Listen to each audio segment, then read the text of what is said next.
Hello, this is Dr. K. Welcome to Module 7 on Design and Architecture. This module is based on Chapters 12 and 13 of Software Engineering, a Practitioner's Approach by Roger Pressman and Bruce Maxim. The design part of this module is an overview of the different types of design we'll be looking at in future modules, such as component design, interface design, and design patterns. One type of design we'll be looking at in this module is architectural design, which is the topic of Chapter 13. So let's start with an overview of the different types of design. Architecture is the design type we'll be looking at later in this module. This is the big picture of the components in your system and the relationships between them. Patterns are simply design templates that have already proven effective in practice. When we discuss patterns in this course, we'll be talking mainly about the design patterns put forth in the book Design Patterns by Gamma and 3 other authors, known as the Gang of 4. Abstraction is an important part of software engineering, especially when it comes to component design. Object-oriented languages have a mechanism, namely the class, that supports abstraction, information hiding, and encapsulation by default. Modularity means that you can reason about your system one module at a time. Systems that are designed with modularity in mind allow you to modify or replace individual modules without affecting other modules in the system. Functional independence is a property that helps you determine how many modules to have. Too few modules means that individual modules are performing too many tasks. Too many modules means that modules are too interrelated with one another.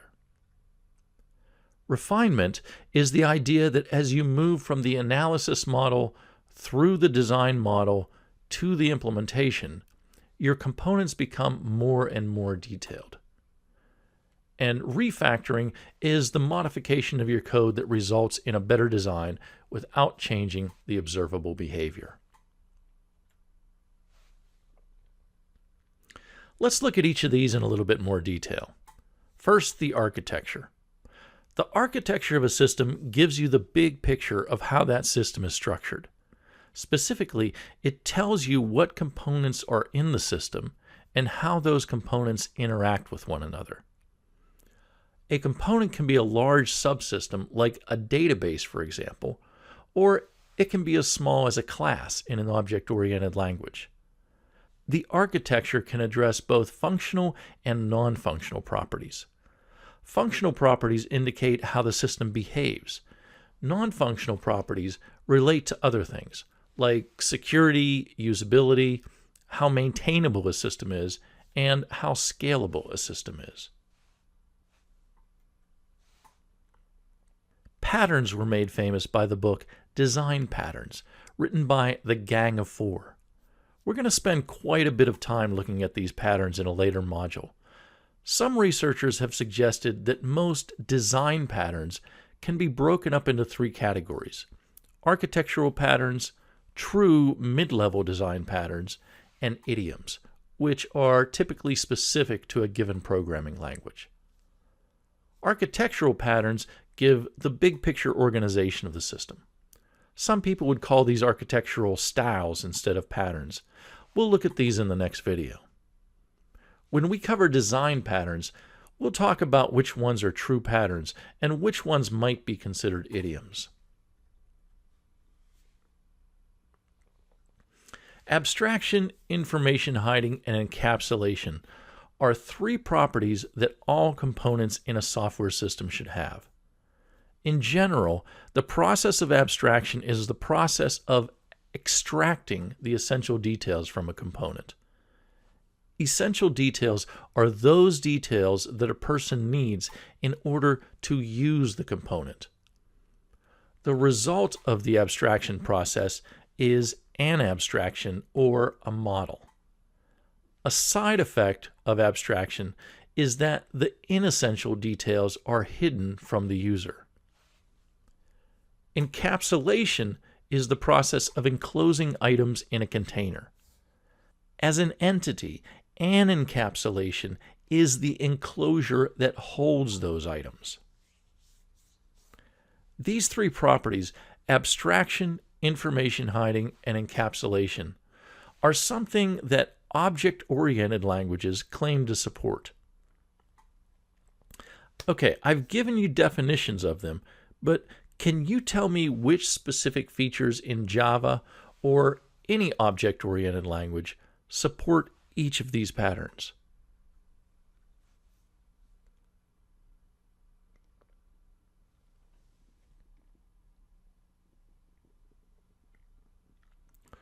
Okay, for abstraction, there are a few reasonable answers. One is that inheritance is a kind of abstraction, because superclasses are abstractions of subclasses. Another is that abstract classes are an abstraction of the concrete classes that extend them, because method signatures give you the essential details that allow you to use the methods without getting a compilation error. And of course, the ultimate abstract class is the interface, where all of the methods are abstract. But if you think of an abstraction as something that gives you all the essential information you need in order to use a component, I think interfaces are not quite complete. They give you method signatures, yeah, but they don't tell you how the methods behave. In fact, if I wanted to find out how to use a Java component that was created by someone else and that I never used before, where do you think I would go for that information? If you thought JavaDoc or Java API, you'd be exactly right. I know that's where I go when I want to find out how to use a particular class. So for abstraction, I would put interface and JavaDoc, and I would keep in the back of my mind that inheritance is also a kind of abstraction. For information hiding, I'd probably put access modifiers. These are the keywords like primitive, protected, and public that allow you to decide what portions of the component you want to be visible to the outside world. For encapsulation, there's really only one best answer, and that is the class. The class is the primary means of encapsulation in all object-oriented languages, not just Java. It's what distinguishes object-oriented languages from non-object-oriented languages. But what does the class encapsulate? Remember that an encapsulation is an enclosure that holds items. So what kind of items does the class hold? I'll give you a hint. There are two broad categories of items that the class holds. If I give you 10 seconds, can you come up with them? 10 seconds starting now.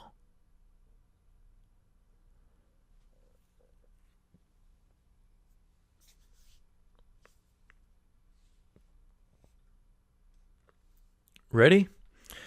In an object-oriented language, the class encapsulates or combines the data of an object with the operations that manipulate that data.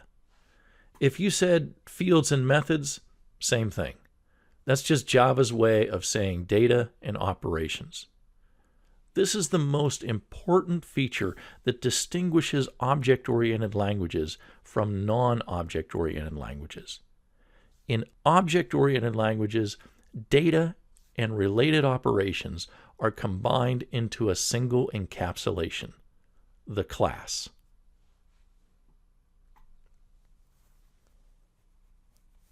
Let's talk about modular design. Here's a picture of a home entertainment system.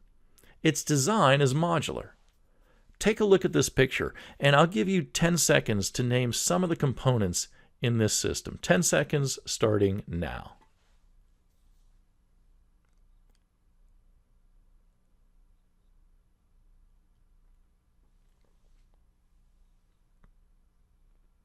Okay, what did you come up with? Well, that screen is probably a HD TV. There are several speakers.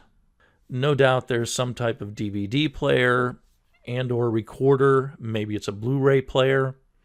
Perhaps there's a game console, maybe a cable box, some type of receiver. And my guess is that there are dedicated audio components also, like a multi-disc CD player. Finally, based on the keyboard on the coffee table, it looks like there must be a computer in the mix as well. And of course, you can't see them here, but lots and lots of cables behind the scenes. So now the big question, why all these components? Why not just a big giant box that does everything? What are some of the benefits of a component-based system? You don't need to pause the video for this, but just take 10 seconds to think about this question. The benefits of a component-based system like this. 10 seconds starting now.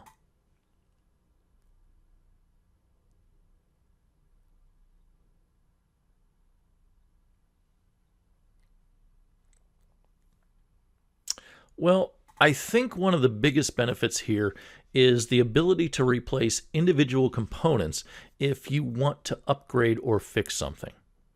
I remember way back when we still had VCRs, and I was shopping for a small television. And I saw one that had the VCR integrated into the set. I thought it was a clever idea, but ultimately I didn't get it because VCR players tended to be fragile compared to TVs.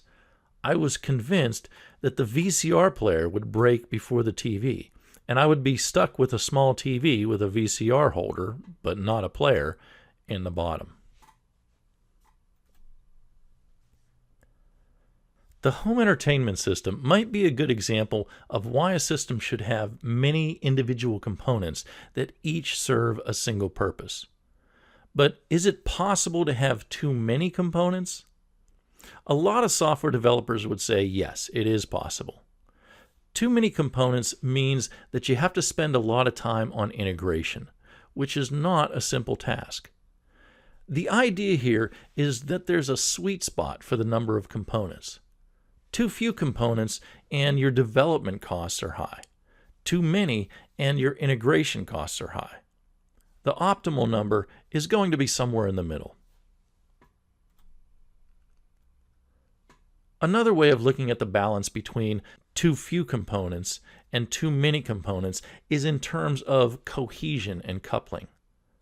A component that's strongly cohesive means that it does one and only one thing. This makes it easier to design, and it also makes it easier to maintain if you had to modify or replace that component. A component that's loosely coupled means that it's not overly connected to other components in the system. Of course, for a system to function, components have to interact with one another. But if a single component is connected to many other components, it's sometimes difficult to reason about its behavior. Strong cohesion and loose coupling are often competing properties. For example, if you have just one component in your system, you don't have coupling, but your component is not very cohesive because it needs to do a lot of things. Refinement is the process of going from more generalized or more abstract concepts to something more and more detailed. This is how the design process generally works. You develop high-level concepts in the analysis model, and then refine them, make them more detailed in the design model.